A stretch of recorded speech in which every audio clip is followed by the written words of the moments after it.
Good morning everyone. आप सभी लोगों का बौद्ध युक्ति क्लासेस में स्वागत है। आज हम लोग फिर से शुरुआत किए हैं डेली न्यूज़पेपर एनालिसिस में। महत्वपूर्ण खबरों को देखेंगे और जो यह प्रीलिम्स, मेंस और इंटरव्यू ओरिएंट जो आप लोग के लिए न्यूज़ है किस रूप से उपयोगी हो सकता है, साथ ही साथ इससे किस प्रकार के कंटेंट आप मेंस ओरिएंट निकाल सकते हैं, तो ये सारी चीज़ों को हम लोग आज देखेंगे। तो चलिए खबरों को देखते हैं जो सबसे महत्वपूर्ण है। तो उसमें सबसे पहले हम लोग देखेंगे जो चर्चा का विषय बना हुआ है, H1B वीज़ा के लिए होंगे और भी पैसे देने होंगे भारतीयों को या और भी विदेशियों को अमेरिका में। तो यह क्या नया रूप है, नई वीज़ा नीति क्या है अमेरिका की, वह क्यों इस प्रकार के नीतियों को लागू कर रहा है। उससे पहले आप ट्रेड नीति देख रहे होंगे। तो अमेरिकी समस्या क्या है, अमेरिकी किस रूप से अपने हितों को सुरक्षित करना चाहता है, साथ ही साथ भारत पर इस पर क्या प्रभाव पड़ेगा। भारतीय दृष्टि बहुत इंपॉर्टेंट है और यह आप स्टार श्रेणी में रखिएगा इसे। अगर आप प्रीलिम्स इस दौरान को भी प्रीलिम्स होगा उसमें आपको यहाँ से प्रश्न पूछे जा सकते हैं, मेंस में प्रश्न पूछे जा सकते हैं, और खासकर इंटरव्यू के लिए जो बच्चे इंटरव्यू देंगे उनके लिए यह बहुत ही महत्वपूर्ण हो जाएगा। तो चलिए दूसरे खबर देखेंगे। 6 दशकों के लिए सेवा के बाद रिटायर हो जाएगा MiG-21। हाल में इसे रिटायर करने की घोषणा कर दी गई है और यह हमारा 60 वर्षों तक यह हमारा साथ दिया हमारे राष्ट्रीय सुरक्षा संरक्षा को बचाने के लिए, राष्ट्र की संप्रभुता के लिए। तो यह महत्वपूर्ण हो जाएगा आप लोग के प्रीलिम्स और इंटरव्यू के लिए। PT प्लस इंटरव्यू के लिए बहुत ही महत्वपूर्ण न्यूज़ बनेगा आप लोग के लिए MiG-21 के बारे में। इससे संबंधित बहुत से टेक्निकल चीज़ों को भी हम लोग देखेंगे आगे। नेक्स्ट है अंतर्राष्ट्रीय समुद्र तल प्राधिकरण खनन अन्वेषण समझौता पर 15 वर्ष के लिए भारत ने समझौता ज्ञापन किया है। तो यह किस तरीके से भारत के जो डीप सी इनोवेशन है उस पर कैसे कार्य करेगा, भारत इससे संबंधित क्या लाभ ले सकता है, इस सभी मुद्दों पर हम लोग आज चर्चा करेंगे। नेक्स्ट टॉपिक है दादा साहब फाल्के पुरस्कार अवार्ड 2023 की घोषणा कर दी गई है।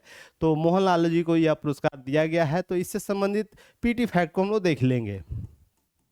कुछ प्रश्नों का अभ्यास भी हम लोग इस दौरान करेंगे, साथ ही साथ मेंस का भी प्रश्न आपको दिया जाता है इस सीरीज में, तो आप उसका भी अभ्यास करेंगे। नेक्स्ट है स्वच्छता ही सेवा जो अभियान है 2025, इससे संबंधित कुछ की फैक्ट को देखकर आगे हम लोग बढ़ेंगे। तो चलिए बढ़ते हैं आगे। हमारे कुछ प्लेटफॉर्म है जिसको आप लोग फॉलो कर सकते हैं और हमें सपोर्ट कर सकते हैं। चलिए हम लोग देखते हैं, पहले न्यूज पर आते हैं। सबसे पहले ध्यान यह रखना है ना, सबसे पहले यह ध्यान रखना है, यह प्रीलिम्स मेंस और इंटरव्यू ओरिएंट टॉपिक है। सबसे पहले ध्यान रखिएगा, अमेरिकी जो राष्ट्रपति है, अमेरिकी राष्ट्रपति, वो अपनी नीतियों को लेकर चर्चाओं में रहते हैं। वो अपनी जो फर्स्ट अमेरिकी नीति है, प्रथम अमेरिकी नीति, उसको लेकर हमेशा चर्चा में रहते हैं। वो सबसे पहले चाहते हैं कि अमेरिका का हित सबसे पहले, और कोई भी राष्ट्र का प्रमुख यही चाहेगा उसकी राष्ट्रीय संप्रभुता के प्रश्न पर जब भी सवाल उठे उसके लोगों का हक होना चाहिए, उसके लोगों का हक होना चाहिए।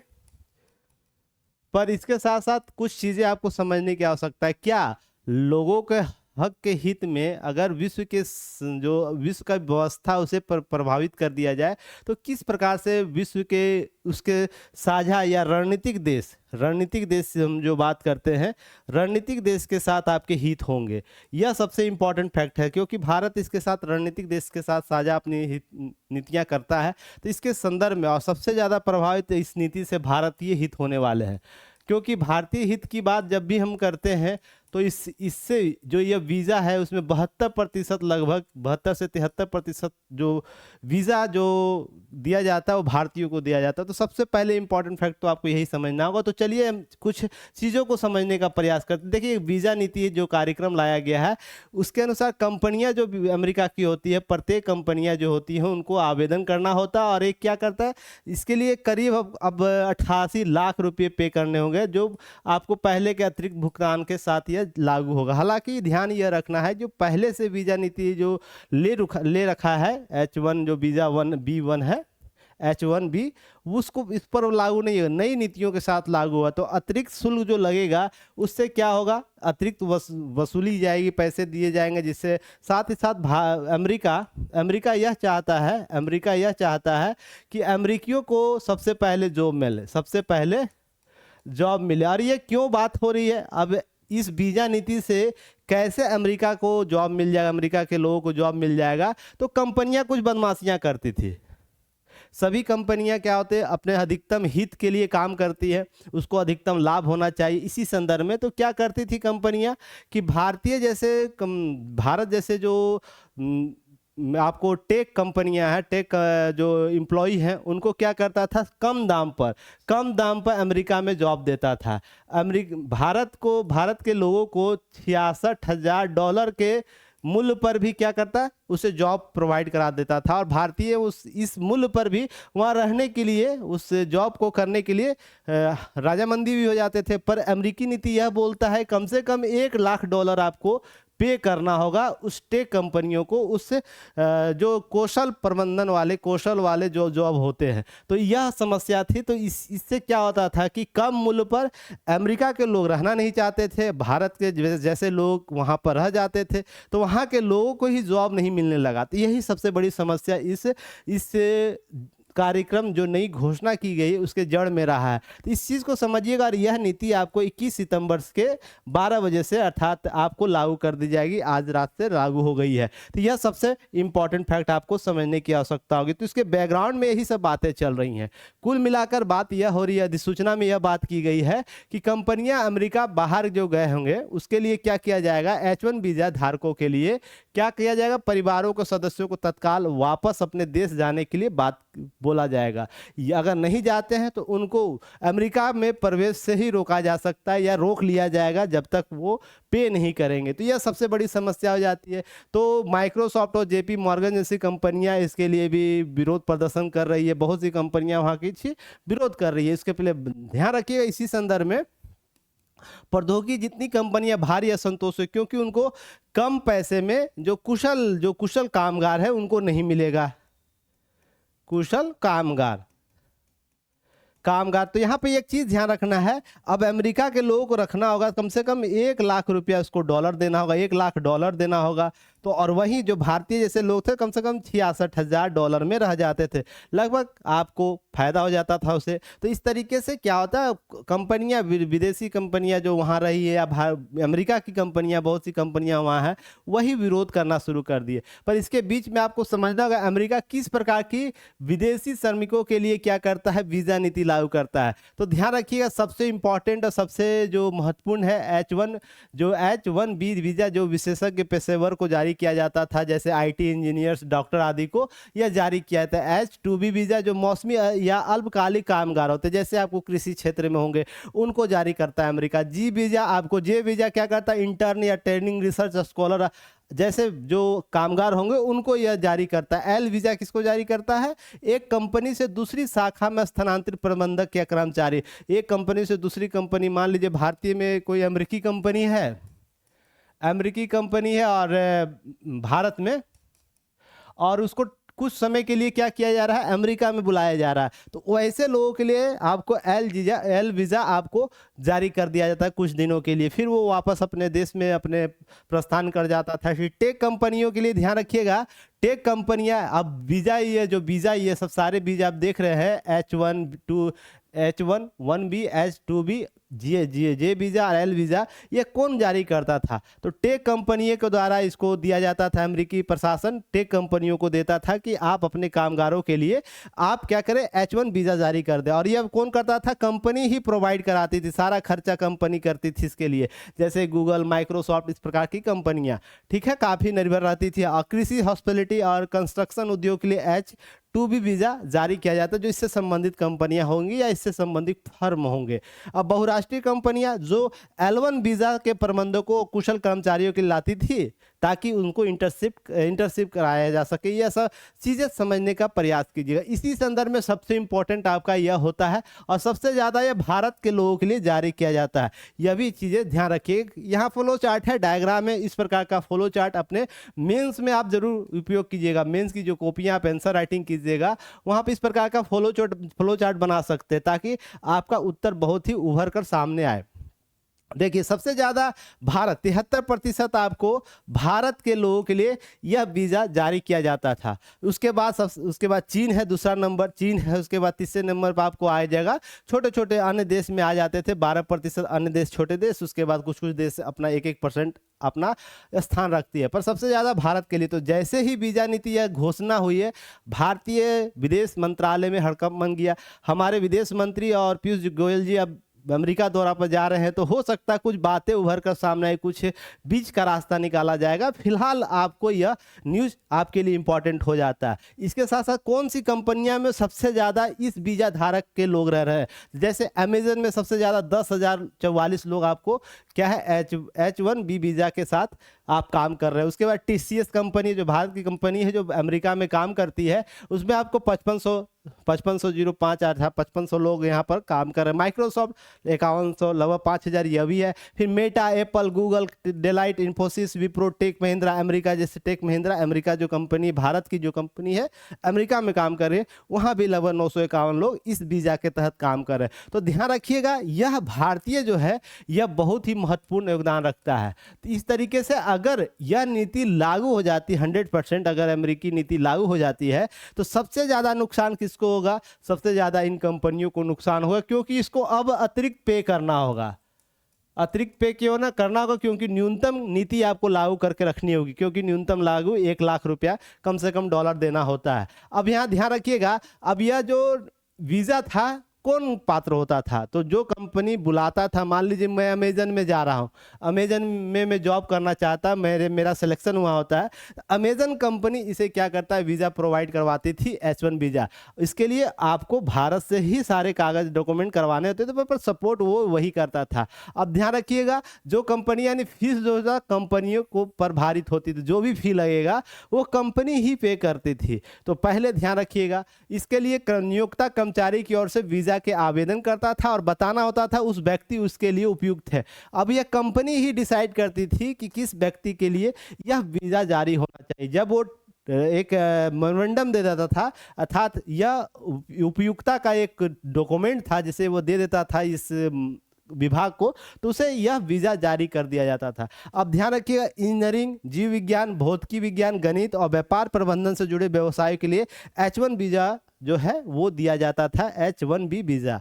अब यह ध्यान रखिए, अस्थायी प्रकृति की वीज़ा होती थी, ऐसा नहीं कि यह वीज़ा हमेशा के लिए जारी होता था। तो यह प्रश्न आपसे पूछ सकता है किस प्रकार का वीज़ा होता था? यह अस्थायी प्रकृति का वीज़ा होता है। तो ये सारे फैक्ट आपको जरूर याद करने चाहिए और रिवीजन करना चाहिए चीज़ों को इस तरीके से। अब ध्यान रखिएगा, इसमें एक कॉन्सेप्ट आता है।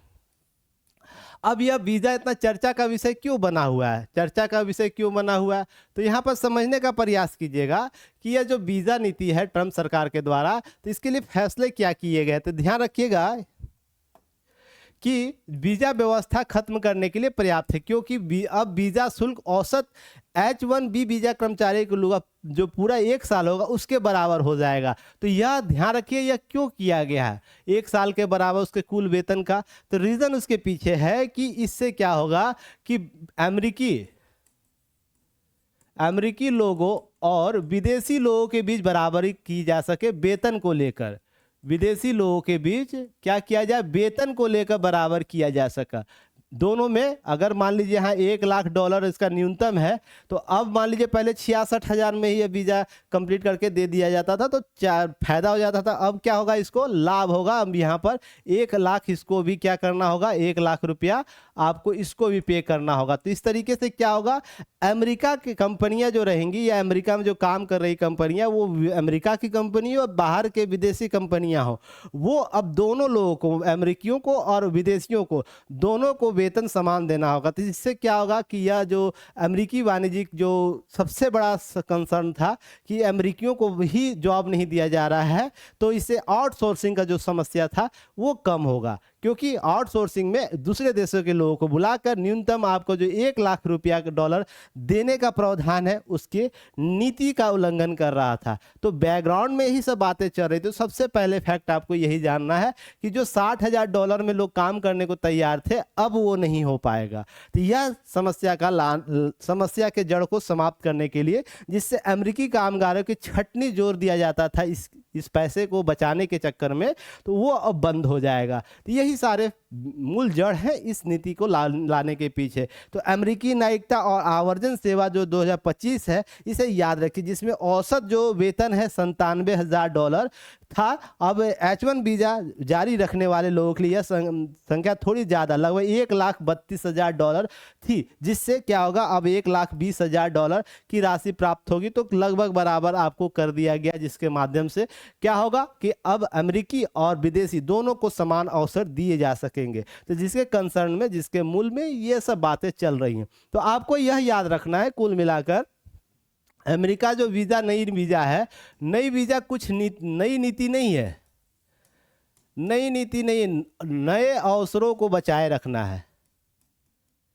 अवसरों को बचाए रखना है किसके लिए? अमेरिकी के लिए, अमेरिकियों के लिए क्या करना है? बचा के रखना है। यह नई नीति का मूल मकसद यही है कि पहले अमेरिका को दो। वही देखिए, हमारे दृष्टि से, अगर भारतीय दृष्टि से देखिए तो ये बहुत खराब नीति लग रहा होगा, पर भारत में अगर आप ही सोच के देखिए, अगर आपके देश में कोई बाहर के लोगों को अधिक जॉब मिलने लगे और आप उसके लिए लड़ाई झगड़ा करने लगे, मुझे प्रथम दो, तो क्या आपके सरकार को ऐसा करना नहीं चाहिए? बिल्कुल करिएगा। पर यहाँ पर कुछ चीज़ें अलग से प्रोवाइड कराई जा सकती, जैसे 73% अगर भारतीय इस नीति का लाभ ले रहे हैं, भारतीय, तो उसका क्या करना चाहिए? पूर्ण विचार जरूर करना चाहिए। हाँ, इसके लिए अलग क्लॉजेज ऐड किया जा सकता है, खास टर्मिनोलॉजी के खास समय आधार पर इसकी नीतियों का पुनर्मूल्यांकन करना चाहिए। क्या कंपनियां जानबूझ के ऐसी कर रही, या योग्यता के आधार पर भारतीयों का चयन हो रहा है? तो यह भी अमेरिकी नीति को देखने की आवश्यकता है। चलिए, कर्मचारी भारतीय सॉफ्टवेयर निर्यात तक पड़ेगा असर। लगभग $200 अरब का भारतीय सॉफ्टवेयर निर्यात पर भी उल्टा असर पड़ सकता है। सबसे पहले तो यही समस्या होगी, पैसा बढ़ेगा, कंपनियों को अतिरिक्त पैसा देना होगा, अतिरिक्त पे करना होगा, तो क्या होगा? जो भी वस्तु यहाँ से निकल कर आएगी, वह उत्पाद निकल कर आएगा, उसका मूल्य में वृद्धि सबसे पहले होगा। मूल्य में वृद्धि होगा तो हमारे यहाँ जो भी सॉफ्टवेयर अमेरिका से आएंगे, कुछ भी चीज़ें आएंगी, तो आपको क्या सॉफ्टवेयर आधारित तो मूल्यों में वृद्धि देखने को मिलेगी। H1B वीज़ा को लेकर अमेरिकी कंपनियों जैसे मेटा, गूगल, अमेजन जैसे कंपनियां क्या कर रहे हैं? भारतीय सॉफ्टवेयर कंपनियों के जैसे इन्फोसिस, HCL, विप्रो आदि क्या करेंगे? कार्यरत भारतीय IT इंजीनियरों के लिए भी अनिश्चितता पैदा कर दिया है। तो अब उनके लिए क्या, कैसे लोगों को लाया जाएगा? क्योंकि आप लोगों को पता है, सबसे बड़ा अगर सॉफ्टवेयर में आउटसोर्सिंग कोई है तो इंडिया सबसे ज़्यादा अपने लोगों को बाहर भेजता है, और वहाँ पर क्या होता है, भारतीय अपनी योग्यता के आधार पर हर बड़ी कंपनी छोटी कंपनियों में काम करते हैं। तो इस चीज़ को ध्यान रखिए, इससे दर्जनों छोटी कंपनियाँ, क्या छोटी बड़ी कंपनियाँ अपनी ग्राहकों की जो सेवा दे रहे थे वो महंगी हो जाएगी, उन पर परोक्ष तौर पर असर पड़ेगा, क्योंकि सीधा सा पैसे जेब पर प्रश्न उठेगा। तो यहाँ पर यह चीज़ ध्यान रखिएगा। IT सेक्टर रोजगार तलाश करने वाले भारतीय पेशेवरों को विकल्पों को सीमित कर देगा, जो सीधा भारत से बाहर जाकर अमेरिका में अपने जो इस प्रकार के पेशेवर हुआ करते थे IT सेक्टर के, उनको अब जॉब मिलना मुश्किल हो जाएगा।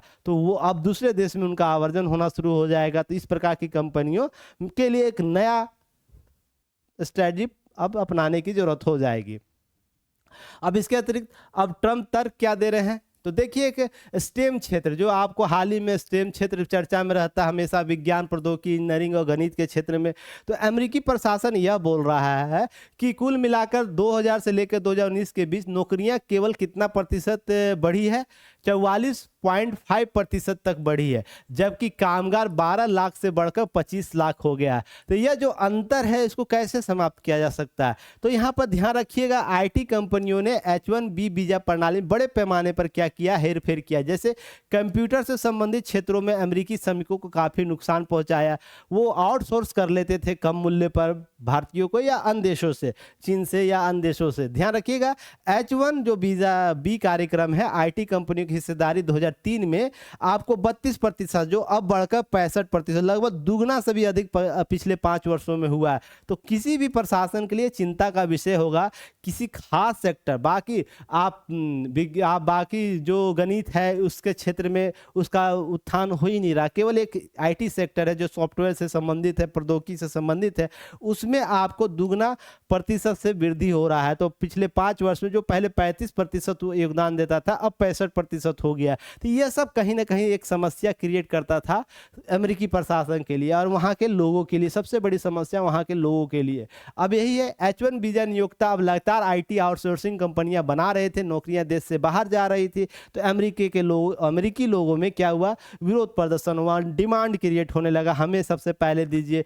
जैसे आप देखते होंगे भारत में भी बहुत से राज्य के लोग अपनी स्थानीय नीतियां लागू करते हैं ना, सेम प्रोसेस वही है। अमेरिका के लोग बोल रहे हैं पहले स्थानीय नीति लागू कर दो। तो यही चीजें आपको ध्यान में रखना है। तो यहाँ पर क्या विदेशी श्रमिकों को आउटसोर्स करती थी कंपनियां, कम वेतन देकर अधिक लाभ कमाना चाहती थी। तो कंपनियां अब इस संदर्भ में चीजों को देखने की आवश्यकता होगी, क्योंकि यह वीजा नीति। अब ध्यान रखिएगा, इसके साथ साथ एक चीज याद रखिएगा कि जब इस प्रकार की कंपनियां काम कर रही है तो इससे बहुत सी चीजें होंगी। सबसे पहले तो भारत के संदर्भ में आपसे प्रश्न पूछेगा।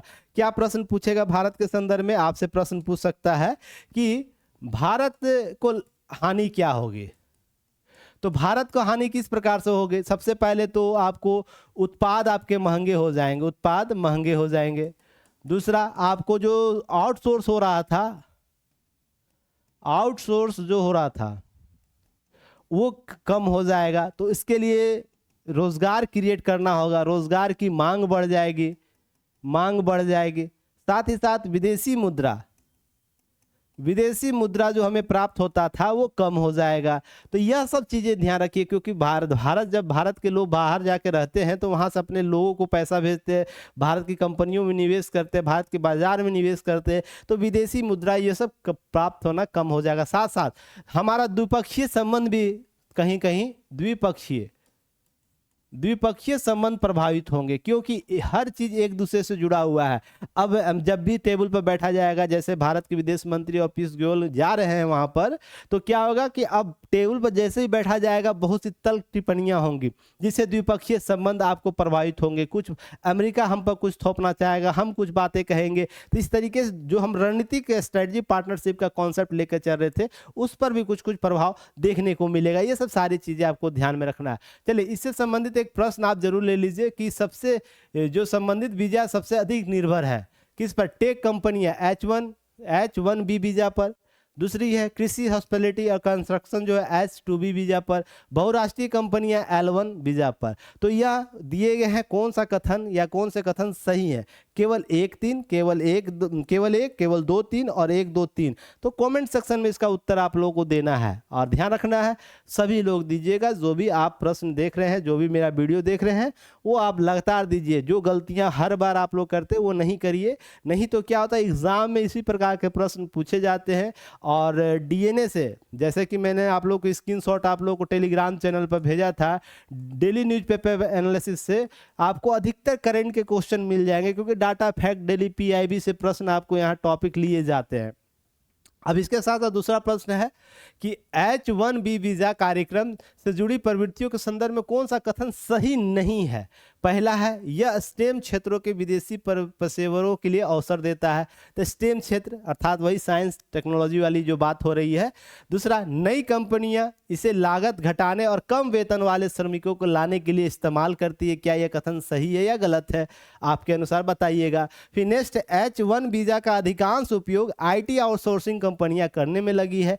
क्या यह भी कथन सही या गलत है? आपके अनुसार कमेंट सेक्शन में बताइएगा। इसका आंसर आप लोगों को शाम को 9 PM तक आपको इसका A4 size PDF Telegram channel पर शेयर किया जाएगा, टेलीग्राम चैनल पर। तो आप उसे वहां से प्राप्त कर सकते हैं, जो भी न्यूज़ है A4 साइज में, ताकि आप लोग प्रिंट करा के उसका लाभ ले सके और उसके लिए अभ्यास कर सके। नेक्स्ट है, इस कार्यक्रम में अमेरिकी जो कर्मचारियों की नौकरियां और वेतन सुरक्षित हुए हैं। क्या यह सही नीति है? तो कमेंट सेक्शन में बताइएगा इसका सही उत्तर क्या होगा। तो ध्यान रखना है, इस सारे प्रश्न का उत्तर कमेंट सेक्शन में दीजिएगा। क्लियर है। चलिए एक मेंस का प्रश्न यहाँ से लीजिए, यहाँ से एक मेंस के प्रश्न बनाए जा सकते हैं, आपसे पूछे जा सकते हैं, खासकर इंटरव्यू के लिए ध्यान रखिएगा, यहाँ से प्रश्न बनाए जा सकते हैं। जैसे कि H1B की नई वीजा नीति जहाँ अमेरिकी हितों की पूर्ति करती है वहीं भारतीय हितों को प्रभावित करती, उपयुक्त शर्तों के साथ समीक्षा करें। तर्क है, उपयुक्त तर्क देना इसके लिए, किस प्रकार से भारतीय नीति और किस प्रकार से अमेरिकी नीति एक दूसरे को प्रभावित कर रही इस नीति के साथ, इस जो नई वीजा नीति उसके लिए। तो इसके लिए आपको 250 शब्दों में उत्तर लिखना है और इसका उत्तर आपको कहाँ भेजना है। आप लोग के लिए पेड ग्रुप पहले से जो पहले से बैच ले रखे हैं उनके लिए पेड ग्रुप बना हुआ व्हाट्सएप पर, जो नहीं लिए हैं पेड ग्रुप ले सकते हैं, व्हाट्सएप पर आपका ग्रुप बना हुआ है। तो आप वहाँ पर इसका नियमित अब भेजिएगा, जिनका मेंस होने वाला वो लिख के भेजेंगे, जिनका इंटरव्यू होने वाला है कम से कम वो अपना प्रैक्टिस करते रहिए। चलिए जो देने वाले हैं उनको भी भेजने की आवश्यकता है। चलिए दूसरा टॉपिक है, सबसे इंपॉर्टेंट टॉपिक, ये भी मान के चलिएगा पीटी से यहाँ से प्रश्न पूछे जा सकते हैं। जैसे प्रश्न क्या है, टॉपिक क्या है कि ये 6 दशकों की सेवा के बाद 26 सितंबर, ये डेट याद रखिएगा, प्रश्न यहाँ से पूछा जा सकता है कब MiG-21 को सेवा मुक्त किया गया। तो 26 सितंबर 2025 को क्या किया जाएगा, इसे सेवा मुक्त कर दिया जाए। लगभग 60 वर्षों का इसने हमें योगदान दिया, हमारे राष्ट्रीय सुरक्षा को बचा के रखा, हमारी जो सीमाओं को सुरक्षित करके रखा। हाल का जो आपको सिंदूर ऑपरेशन था वहाँ इसका भूमिका देखने को मिला था। उससे पहले भारत पाक युद्ध जो शुरुआती 1962 में हुआ था वहाँ पर भी आपको चीज़ें 65 उसमें भी इसकी भूमिका देखने को मिली थी। तो इस तरीके से ध्यान रखिएगा, भारतीय वायुसेना अपने ऐतिहासिक लड़ाकू विमान जो MiG-21 है उसको 26 सितंबर को क्या कर रही है, आपको सेवा मुक्त कर रही है। यह भारत का पहला सुपरसोनिक जेट था, इससे आपसे प्रश्न बनाया जा सकता है, इसे ध्यान रखिएगा। भारत का पहला सुपरसोनिक जेट था जो अमेरिका जो आपको रूस से इसे लिया गया था। किससे लिया गया था, रूस, उसमें सोवियत रूस हुआ करता था, रूस से इसे लिया गया था। तो ध्यान रखिएगा। अब इसका स्थान कौन लेगा ये भी याद रखना है, तेजस लेगा।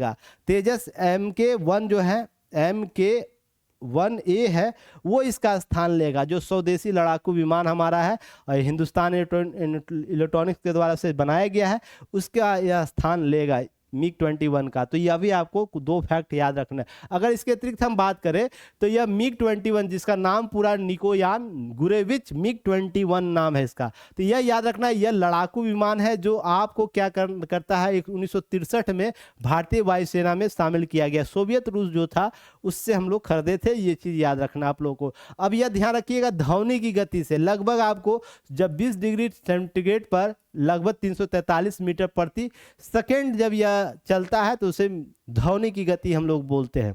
ध्यान रखिएगा, यह 1235 किलोमीटर पर घंटा था, 1 घंटे में 1235 किलोमीटर इससे सफर किया जा सकता था, उड़ान भरी जा सकती थी। ध्यान रखिएगा, तेज स्पीड के साथ उड़ान भरता था।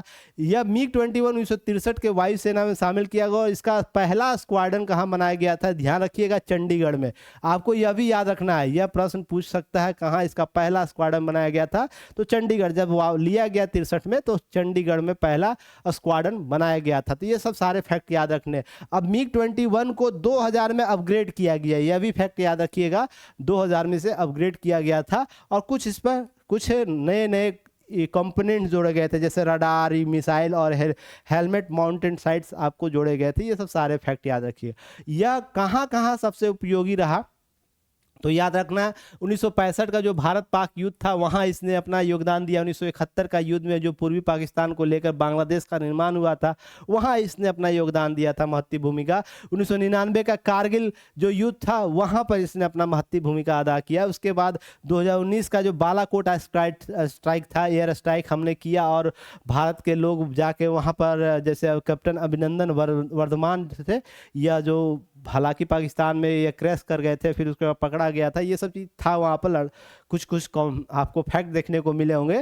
तो 2019 का यह जो बालाकोट स्ट्राइक था वहाँ भी इसने अपना योगदान दिया था। हाल ही में ऑपरेशन सिंदूर हुआ 2025 में, आपको आखिरी बड़ा अभियान इसका था आतंकी हमला को, जिसमें जवाब में आपको कार्रवाई की गई थी आतंकी हमले के बाद। तो आपसे देखते हैं कुल मिलाकर जितने महत्वपूर्ण भारत के युद्ध हुए हैं, जिसमें भारत पाकिस्तान 65 का युद्ध हो, 71 का जो बांग्लादेश निर्माण में, या कारगिल का, यह अपनी महत्वपूर्ण भूमिका अदा किया। तो यहाँ से आपको ध्यान रखना है, यहाँ से प्रश्न आपको इंटरव्यू में जरूर पूछे जाएंगे।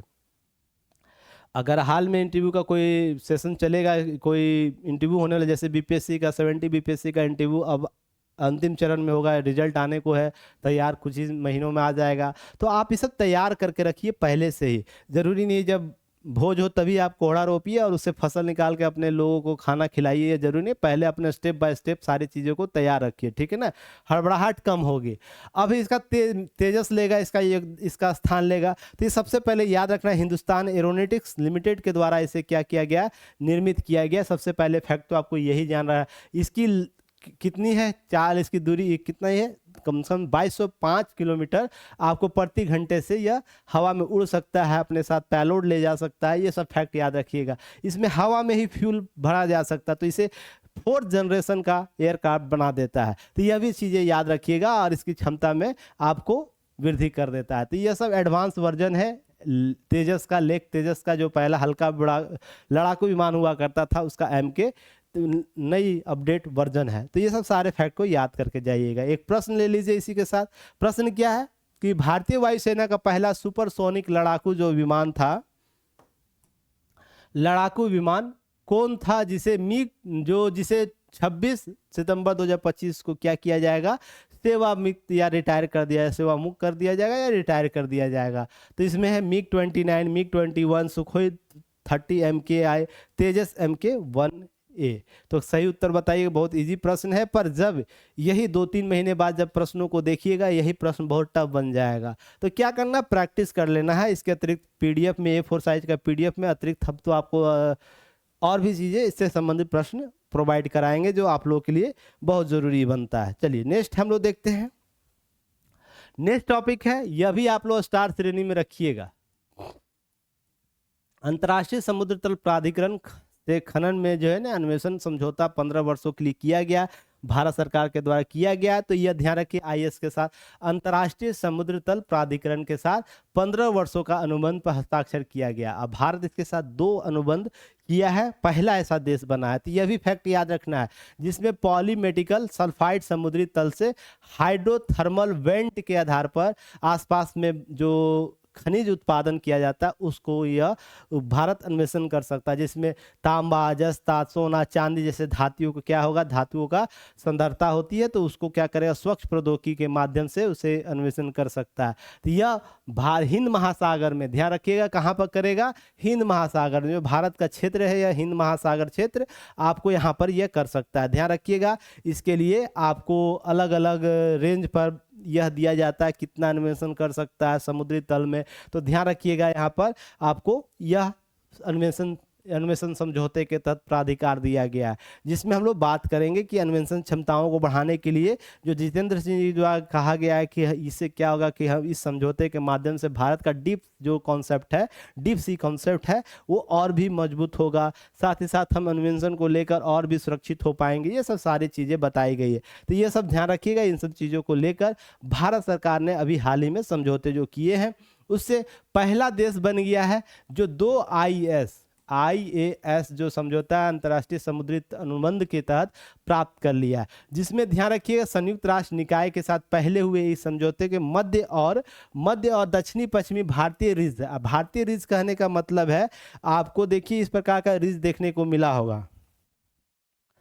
आप सुनते होंगे कि लक्षद्वीप रिज आप देख रहे होंगे, यहाँ पर लक्षद्वीप रिज देखिए, यहाँ पर लक्षद्वीप रिज है, अर्थात एक कटक है जिसमें आपको वहाँ अन्वेषण कर सकते हैं, वहाँ पर कुछ खनिज होंगे। इसी तरीके से रीयूनियन रिज है, आपको जो मेडास्कर है उसके पास बगल में हिंद महासागर क्षेत्र में। फिर आपको सुंडा जावा ट्रेंच है, वहाँ पर आपको रिज है, जो देख रहे हैं रिज आपको दिख रहा होगा, थोड़ा सा पट्टी दिख रहा होगा, वहाँ पर आप अन्वेषण करवा सकते हैं। साथ ही साथ जो डिमिंटियन ट्रीज है, आपको ऑस्ट्रेलिया के पश्चिमी तट पर आपको वहाँ से आपको प्राप्त कर सकते हैं। तो इस तरीके से रीज होता है और यही सब प्रश्न आपसे पूछा जाता है मैपिंग में। तो आपको ध्यान क्या रखना है, इन सब सारे चीज़ों को याद रखना। लक्षद्वीप रेंज किसके बीच है, जैसे हाल ही में पूछा था ना कि स्वेज नहर पूछा था कि लाल सागर, स्वेज नहर पूछा था पर्सियन से, और ये सब जोड़ता है उसके लिए। तो ये सब सारे फैक्ट को याद करके जाने, आप लोगों को रिवीजन करके जाना है, ताकि आपसे प्रश्न किसी भी रूप से पूछे तो छूटना नहीं चाहिए।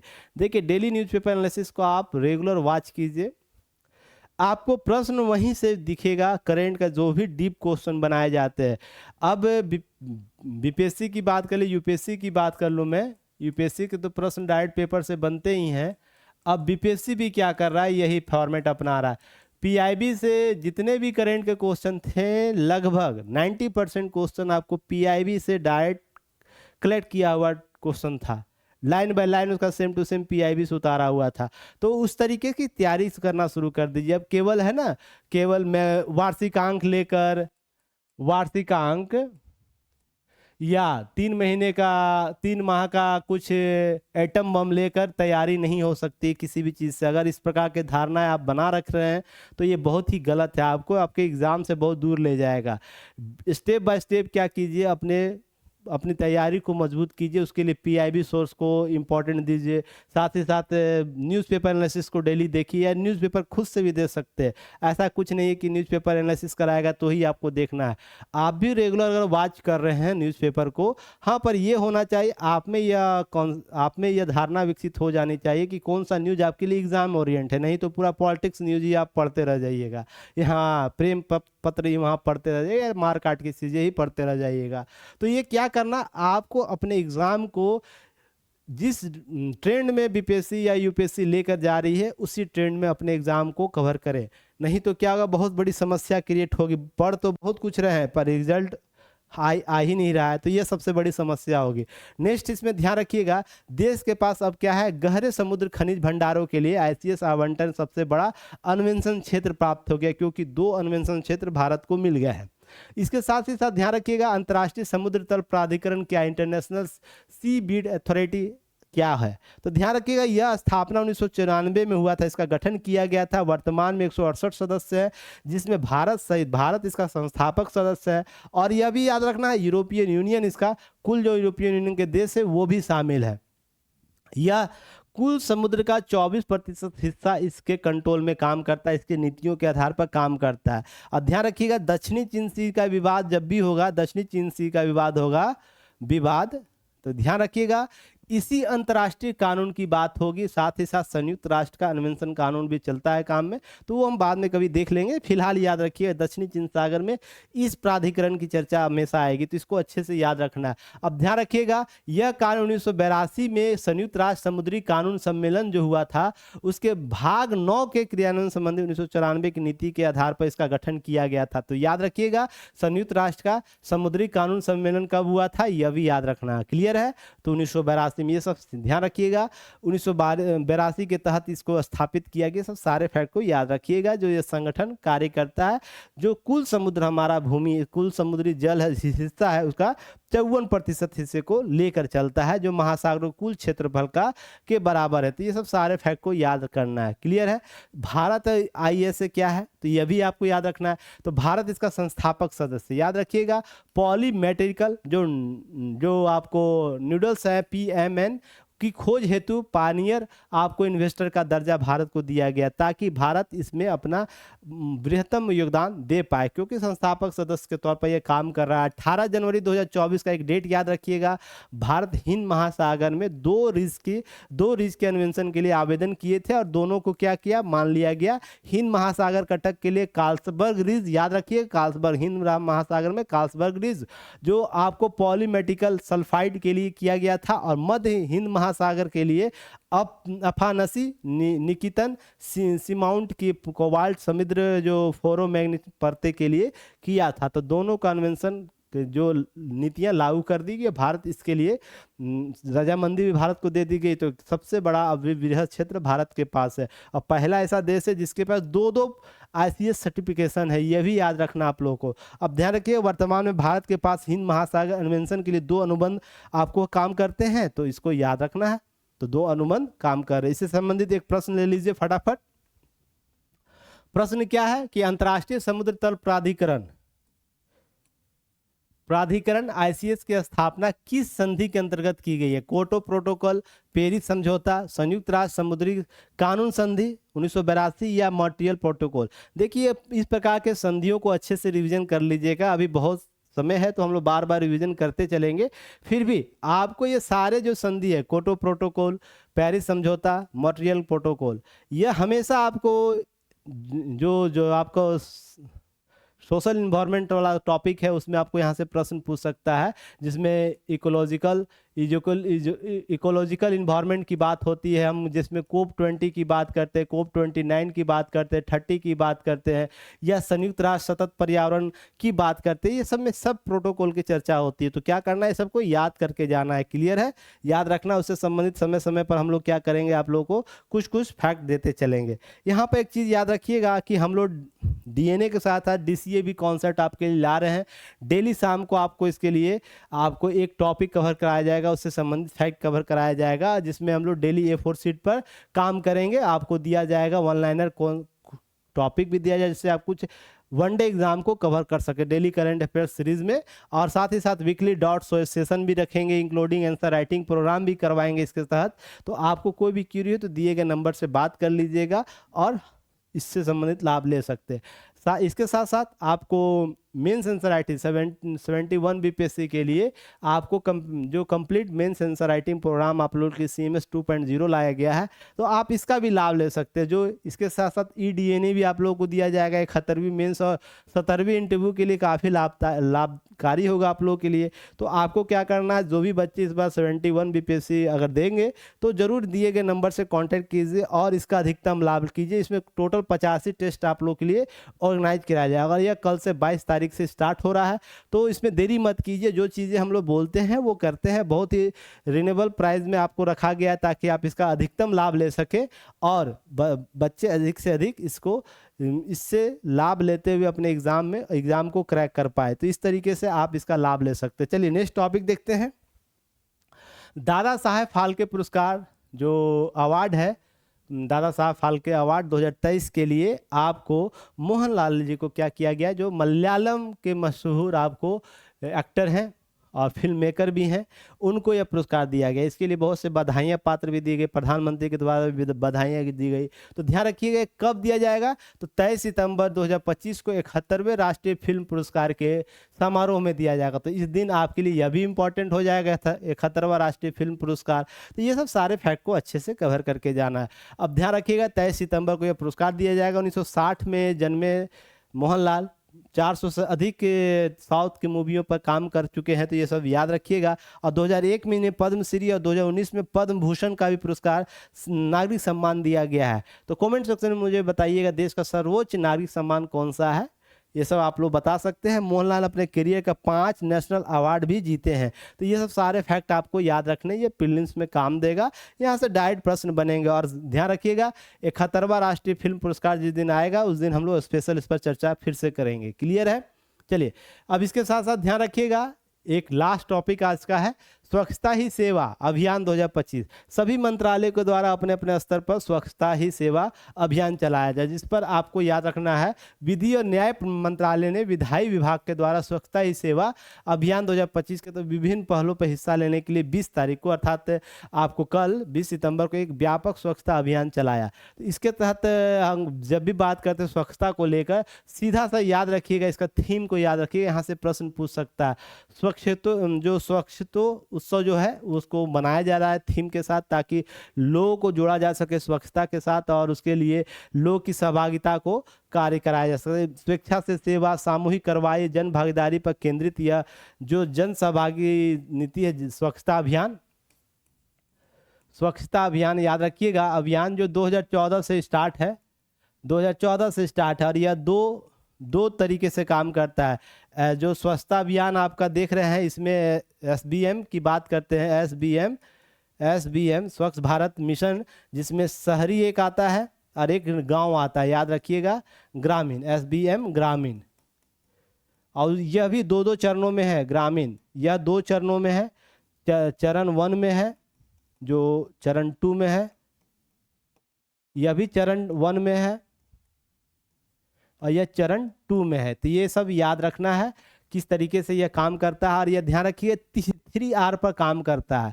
जो ये स्वच्छता अभियान है वो 3R पर काम करता है। अगर बात करें हम 3R का मतलब, तो रिड्यूस, रीयूज, रिसाइकिल, अर्थात कम करना, फिर उसके बाद पुनः उपयोग करना, पुनर्चक्रण करना। तो 3R कॉन्सेप्ट याद रखिएगा, आपसे कहीं भी पूछ सकता है, या तो इंटरव्यू में प्रश्न पूछ सकता है, या मेंस में अगर उत्तर लिख रहे हैं स्वच्छता को लेकर, कोई निबंध भी लिख रहे हैं, तो क्या करना है, 3R का कॉन्सेप्ट यूज करना है।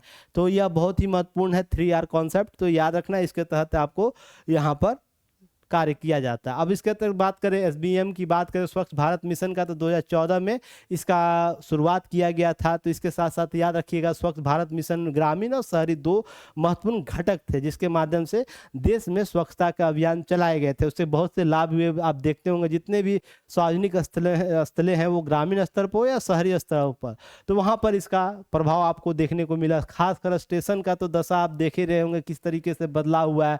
पहले 14 से पहले अगर हम बात करें, आपके जो भी नज़दीकी स्टेशन, वहाँ का आप आकलन कर लीजिए और आज आकलन कीजिए स्टेशनों का, किस प्रकार से आमूलचूल परिवर्तन हुआ। जब यह स्वच्छता अभियान आ रहा था, लोगों द्वारा मजाक उड़ाया जाता, क्या देश का प्रधानमंत्री अब टॉयलेट की बात करेगा, स्वच्छता की बात करेगा, देश की नीतियों में बड़े बड़े पैसे इन्वेस्टर की बात छोड़कर, निवेश की बात छोड़कर। तो सोच के देखिए कितनी बड़ी व्यापक बदलाव एक साधारण कॉल से हो गया कि लोगों की सहभागिता बढ़ा देनी है। और इसमें लोग बढ़ चढ़कर, कोरोना उसी बीच आ गया तो लोग और भी महत्ता इसकी समझ गए स्वच्छता को लेकर। तो ये सब चीज़ें याद रखिए। इसके ग्रामीण चरण 1 2014 से लेकर 19 और 2020 से लेकर 2025-26 दो चरणों में है।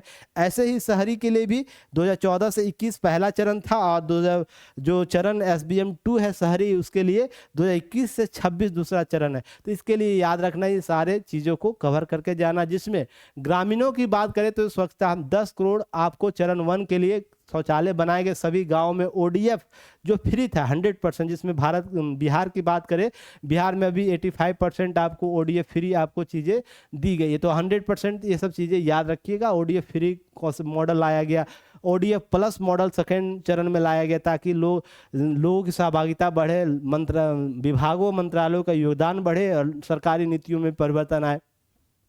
वैसे ही SBM शहरी की बात कर ले, 1 सेकेंड, SBM शहरी की बात कर ले तो लगभग आपको वैधानिक कस्बों में लगभग 4041 ODF फ्री किया गया। तो इस तरीके से सर्टिफिकेशन कॉन्सेप्ट दिया गया। तो धीरे धीरे बिहार के बहुत से जिले भी क्या हुए, 100% ODF फ्री हुए हैं। तो ये सब सारी चीज़ों को याद रखिएगा। अपशिष्ट मुक्त शहर की बात की गई, जहाँ चरण 2 में बात की, जो 2030 तक क्या करना है, सतत विकास लक्ष्य को प्राप्त करना है इसी के तहत। तो ये सब सारी नीतियाँ क्या कर रहा है कि भारत में स्वच्छता अभियान को और भी बल दे रहा है। तो कुल मिलाकर इन सारी चीज़ों को याद रखना है। इसके साथ साथ एक क्वेश्चन लेकर जाइए और इसको कमेंट सेक्शन में उत्तर बताइएगा।